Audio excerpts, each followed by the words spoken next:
Assalamualaikum warahmatullahi wabarakatuh. Alhamdulillah wassalatu wassalamu ala sayyidina Muhammad wa ala alihi wa sahbihi ajmain. Kembali lagi dalam interaksi dengan Al-Quran pada hari ini.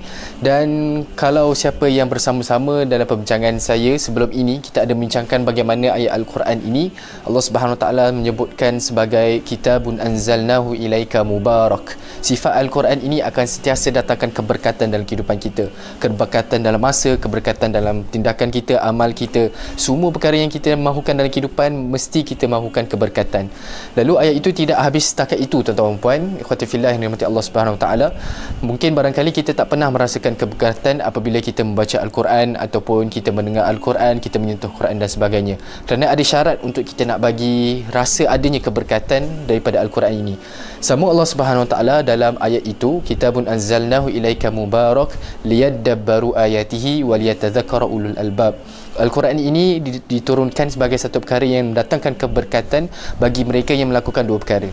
Please pay attention bahagian ini, iaitu Allah SWT keberkatan bagi orang-orang yang Allah SWT sebutkan keberkatan bagi orang-orang yang tadabbur dan juga melakukan tazakkur. Dua perkara ini adalah dua proses yang seseorang lakukan ataupun ulul albab dalam ayat itu Allah sebutkan di mana mereka lakukan perkara ini dan mendapatkan keberkatan Al-Quran. So persoalan di sekarang, apakah itu tadabbur dan apakah itu tazakkur? Baik, tadabbur itu satu perkara apabila mana kita melihat ayat Al-Quran, kita membacanya, kita melihat terjemahannya, kemudian kita cuba mencari makna, kita cuba mencari kefahaman daripada apa yang Allah Subhanahu Wa Taala cuba untuk memberitahu kita dalam ayat itu. Mendekat sini penting untuk kita pada awal, fasa yang awal-awal, boleh kita nak cuba lihat terjemahan.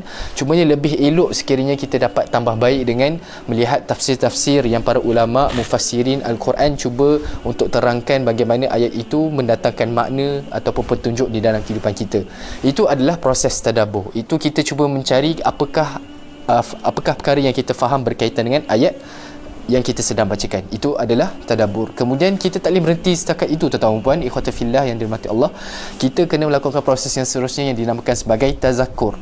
Tazakkur ini adalah satu proses untuk kita bila mana dah faham apa yang Allah Subhanahu Wa Taala nak cuba memberikan kita, apakah perkara yang Allah Subhanahu Wa Taala menyebut di dalam ayat itu, kita merelatekan ataupun mengaitkan apa yang Allah Subhanahu Wa Taala firmankan dalam ayat itu dengan kehidupan kita, menjadikan dia sebagai satu peringatan untuk diri kita, bukan untuk orang lain dulu, tapi peringatan untuk diri kita.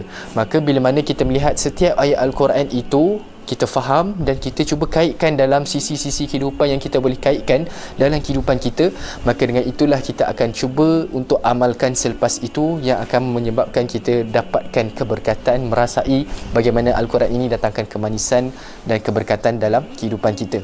So secara ulang kaji, kesimpulan yang kita boleh hasilkan iaitu Al-Quran ini Allah jamin akan datangkan keberkatan dalam kehidupan kita.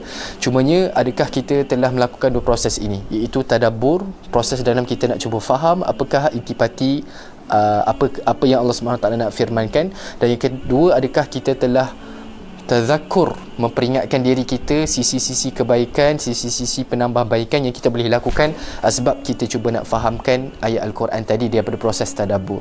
So moga-moga sesi ini membantu untuk kita review balik kehidupan kita, adakah kita telah melakukan dua proses ini, iaitu tadabbur dan juga tazakkur. Aku qouli hadza. Assalamualaikum warahmatullahi wabarakatuh.